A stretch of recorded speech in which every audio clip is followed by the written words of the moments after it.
The year is 1999. Resident Evil 3 has just been released and a young Hideki Kamiya is fresh off the heels of Resident Evil 2. He was tasked with developing the next mainline installment for the PlayStation 2. Kamiya felt restricted by the survival horror standards set by the earlier titles, so he began experimenting. What he presented to Shinji Mikami, then director of the Resident Evil series, strayed too far from the RE formula. The game was to star the son of Spencer, Tony Redgrave, as he investigates a BOW-infested Spencer castle. Instead of scrapping the idea entirely, Mikami suggested that they should turn the idea into a brand new IP. The game went through several names, one of which being Carnival with a K, although Kamiya was against it. They eventually settled on what we now know as Devil May Cry.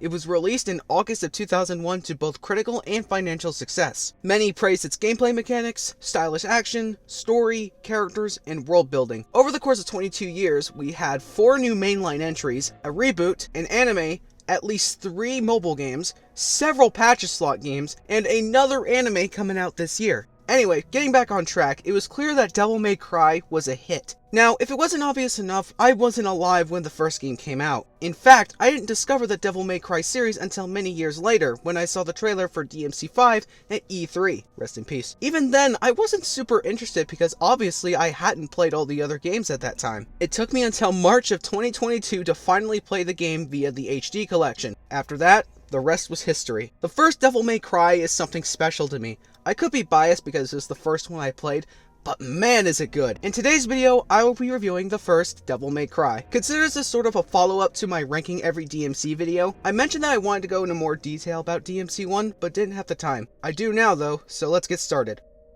First, let's talk about the gameplay.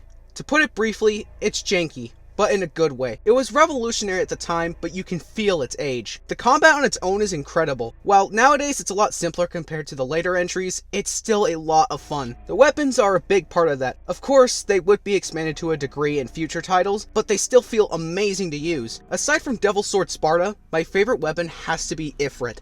Ending off a combo with that high kick is so satisfying, and that ground slam is just chef's kiss. It is perfect. The enemies for the most part are pretty standard. You have your basic enemies, your tough enemies, and the really fucking annoying enemies. It's a trend in the series to have at least one annoying or bullshit enemy in every DMC game. The level design, while not being terrible, isn't exactly great either. The seeping of Resident Evil's DNA is very obvious. Locked doors, puzzles, and fixed cameras. The camera itself can be considered an enemy because of how it can screw you over in boss fights. Looking at you, Griffin. Fuck you. Another small but very annoying thing is the water sections. There aren't a lot of them. In fact, I think there's like a total of only 3 of them. However, they are so painfully tedious and annoying that I nearly rage quitted on my first playthrough. While I've gotten used to it now, I still heavily dislike them and wish you could just skip them.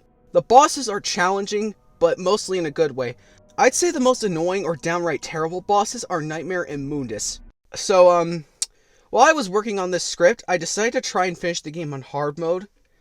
It was an experience to say the least. It was definitely a lot more challenging, but mostly in a fair way. That was until I got to Mundus. Both stages of his boss fight are so fucking difficult for no reason. You could call it a skill issue all you want, I don't care. I've talked to many other DMC 1 players, and for the most part they seem to agree that Mundus on hard mode and Dante Must Die is brutal. Like, his first stage is somewhat okay. The biggest problem though is that the flight controls are inverted for some reason. It's his second stage that sucks the most. You're in an arena, surrounded by lava, and the only way to refill your devil trigger is to break the giant balls that appear. Not the small ones though. Damn. So as I was writing the script, I finally defeated him. It took me an entire day, and I'm trying to get through Dante Must Die now, and I'm stuck on the 3rd Griffin fight.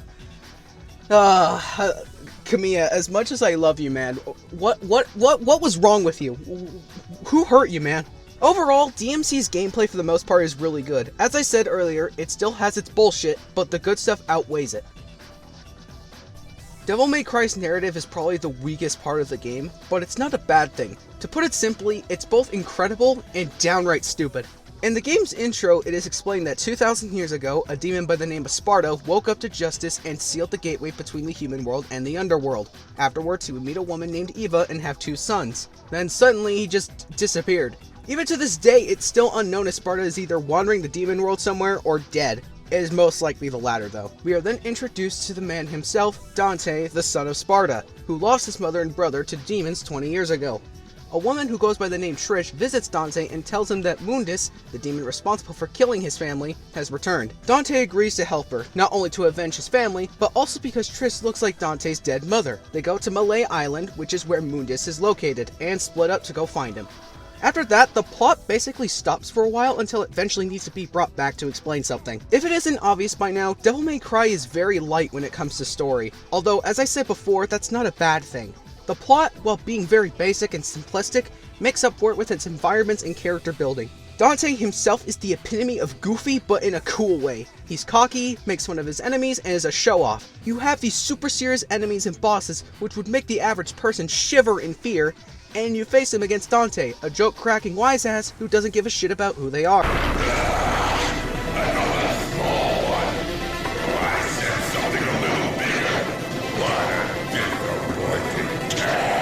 What a big surprise. I hope for your sake you got something inside that big body of yours.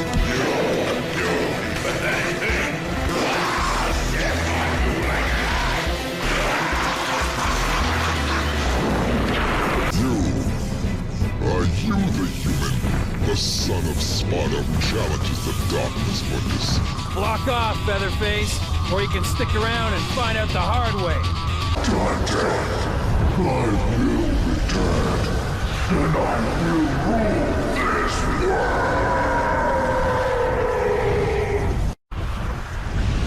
Goodbye. And when you do come back, give my regards to my son, will ya?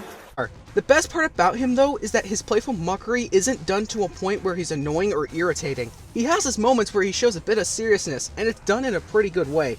Another character that I like is Mundus himself, and I love how the game builds up how much of a threat he is. When you first see him, he's just a pair of 3 red eyes, and he kills one of his own companions with no hesitation. It goes to show how powerful and evil he is. When you finally get to fight him, he takes the form of a giant statue with wings, which is meant to be the most common appearance of God. His true form isn't even shown to you until the very end of the game. It shows that Mundus thinks very highly of himself, but at the end of the day, it's just another ugly demon who meets his end. One thing that is very hard to ignore, however, is the mixed quality of voice acting. Characters sound fine for the most part. The direction could have been better, but it gets the job done. It's the more serious and touching scenes that have it the worst. Maybe if they did a few more takes, they could have made it better. If you've played this game yourself, you'll know what specific scene I'm talking about.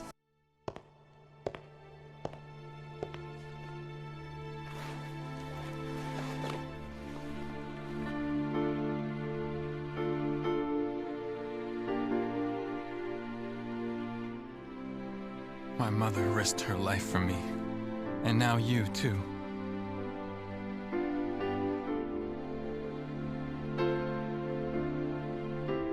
I should have saved you.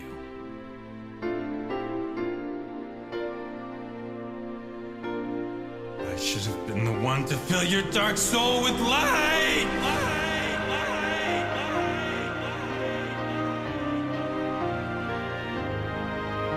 Now, I get it, the narrative isn't the game's big selling point. 9 out of 10 people bought the game for its gameplay, myself included.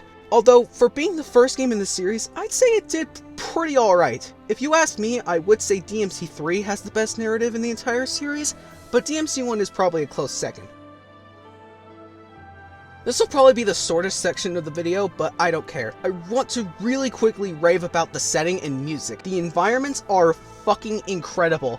It definitely has that gothic vibe and style. Again, in a lot of places you can tell this was supposed to be a Resident Evil game. However, in terms of ambience and tone, I think it works well here. It has that perfect balance of spooky and really cool environments. Another one of my favorite parts of the game is its soundtrack. DMC 3 and 5 always come up in discussions about video game and DMC music in general, but I think DMC 1 deserves some credit too. From the ambient sounds to the absolutely incredible boss themes, the game has probably some of the best songs in the entire series. If you follow me on Twitter or know me on Discord, then you'll know that my absolute favorite track in this game, and my second favorite song in the whole series, is Statue of Time.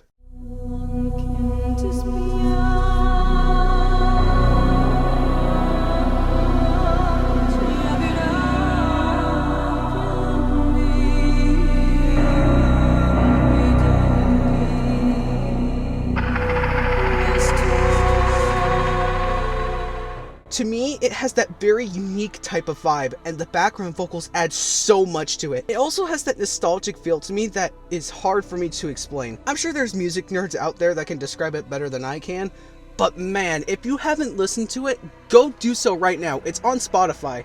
It is really good. In conclusion, Devil May Cry, while not being absolutely perfect, is still an incredible game. Not only did it pave the way for character action games going forward, it also had great gameplay, a simple yet effective story, detailed environments, and a banger of a soundtrack. Even with its flaws like the level design, camera system, and slightly terrible voice acting, the game is still a must-play for fans of action games. If you somehow haven't played it, what the hell are you doing? Go play it! Now! Thank you for watching, and have a good one. There's no need to worry, right? 'Cause the world has the legendary Dark Knight Dante and his sidekick.